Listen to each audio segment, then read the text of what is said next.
हम लोग बात कर रहे हैं जो समरूप आवेशित चालक परत के कारण विद्युत क्षेत्र की गणना करने के लिए।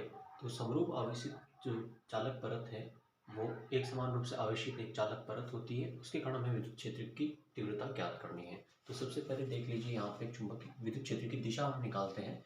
देखिए जो चालक तार है वो अनंत लंबाई की है। आगे ऐसे जब हम किसी बिंदु पर, मान लिया यहाँ पे कोई बिंदु लेते हैं, तो इस बिंदु पर हमें विद्युत क्षेत्र की तीव्रता की दिशा ज्ञात करनी है।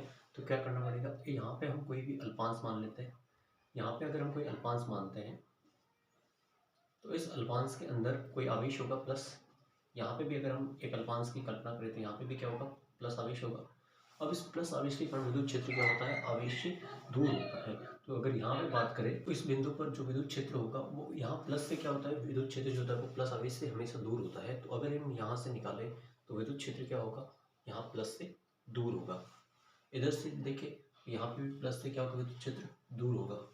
और ये अगर इनका मध्य अक्ष माने तो ये जो है वो थीटा कोण होगा।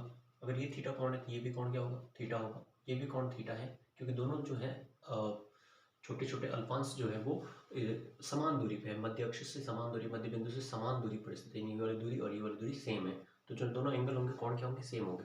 जब ये भी विद्युत क्षेत्र आएगा और ये भी विद्युत क्षेत्र आएगा, जब इन विद्युत क्षेत्र के हम घटक करेंगे, विद्युत क्षेत्र के जब हम घटक करेंगे तो इस विद्युत क्षेत्र के दो घटक होंगे, एक इधर होगा एक सीधा होगा। तो जो इधर घटक होता है विद्युत क्षेत्र का थीटा की तरफ, वो क्या होता है, कोस थीटा, ई कोस थीटा। और इधर जो घटक होगा वो क्या होगा, ई साइन थीटा। इसी तरह इस विद्युत क्षेत्र के भी हम दो घटक करेंगे, एक ऊपर की तरफ एक इधर नीचे की तरफ। तो इसके इधर जो घटक आएगा वो ई कोस थीटा होगा, ई कोस थीटा। और इधर जो नीचे घटक आएगा वो ई साइन थीटा होगा। तो ये दोनों क्या करेंगे, एक दूसरे को कैंसिल कर देंगे, लेकिन ये दोनों क्या होंगे, एक दूसरे को जुड़ जाएंगे। यानी इस तरफ कुल मिला के जो विद्युत क्षेत्र होगा, नेट जो दिशा आएगी वो इस तरफ होगी विद्युत क्षेत्र की।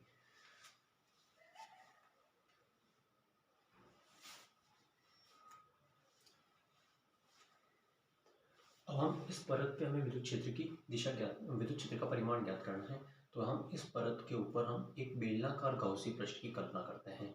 जो गाउसी पृष्ठ इस परत में से होकर जा रहा है, इस परत में से होकर जा रहा है, उस गाउसी पृष्ठ की कल्पना करते हैं।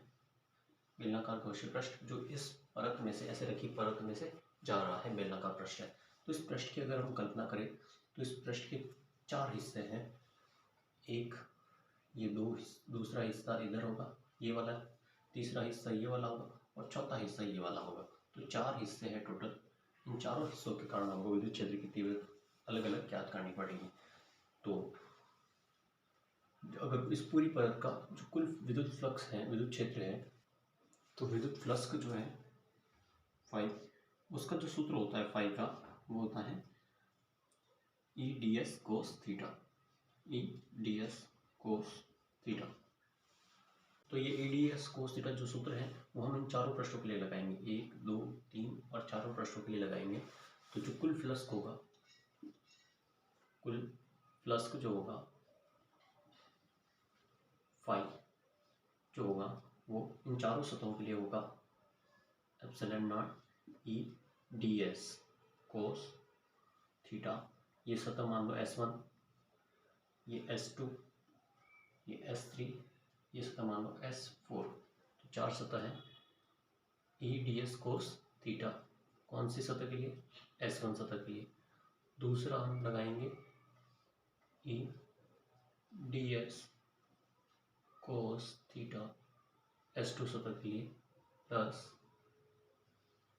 E D S cos theta चौथी सतह के लिए, तीसरी सतह के लिए, और फिर लास्ट में चौथी सतह के लिए E D S cos theta S4 के लिए।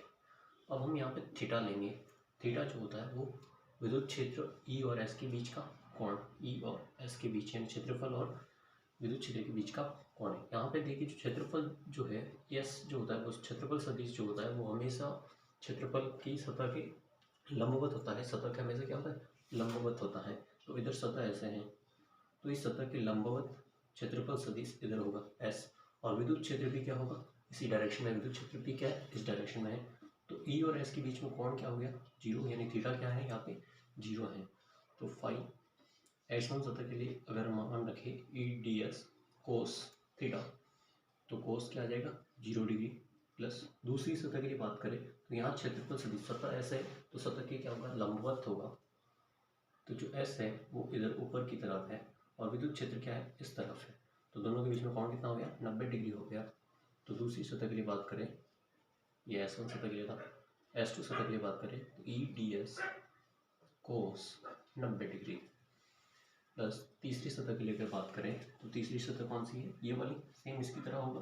तीसरी सतह है तो सेम इसकी तरह होगा, क्षेत्रफल सदिश ऊपर की तरफ होगा, विद्युत क्षेत्र इधर की तरफ होगा। तो तीसरी सतह के लिए ई डी एस कोस 0 डिग्री 90 डिग्री सॉरी, प्लस चौथी सतह के लिए अगर बात करें तो चौथी सतह में क्षेत्रफल क्या है, सतह के लंबवत इधर होगा, क्षेत्रफल सदिश इधर है, विद्युत क्षेत्र इधर है। तो दोनों के बीच में एंगल क्या हो गया, 180 डिग्री। दोनों के बीच में 180 डिग्री का कोण रखेंगे। तो चौथी सतह के लिए S4 के लिए ई डी एस कोस 180 डिग्री।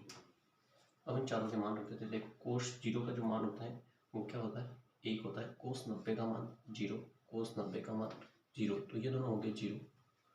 अब बचे ये दोनों, कोस 0 का मान क्या होता है, 1 होता है, और कोस 180 का मान भी क्या होता है, 1 होता है। तो फाई बराबर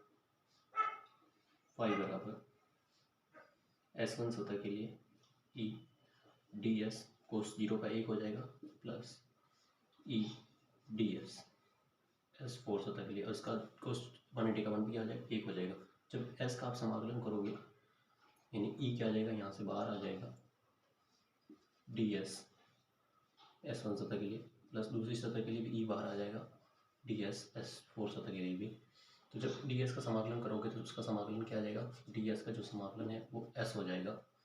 तो फाइव बराबर क्या हो जाएगा, ई और इसका समाकलन हो जाएगा एस, प्लस ई और इसका समाकलन क्या हो जाएगा, एस। तो कितना हो जाएगा, 2ES। एस क्या है, क्षेत्रफल सदिश है।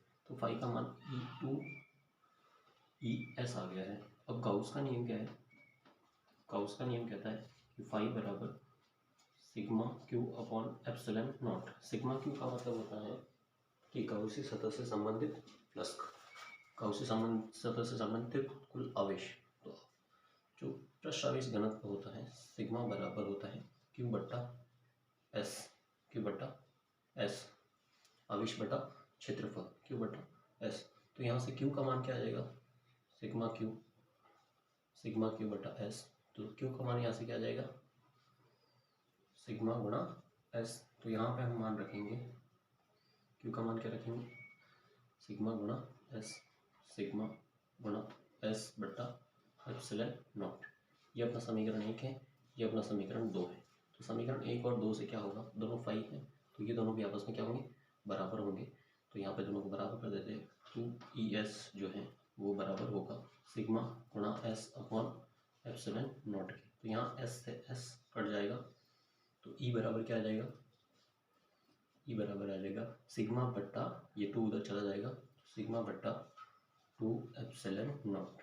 तो ये एक अचालक परत के कारण चुंबकीय क्षेत्र होता है, विद्युत क्षेत्र होता है, सॉरी।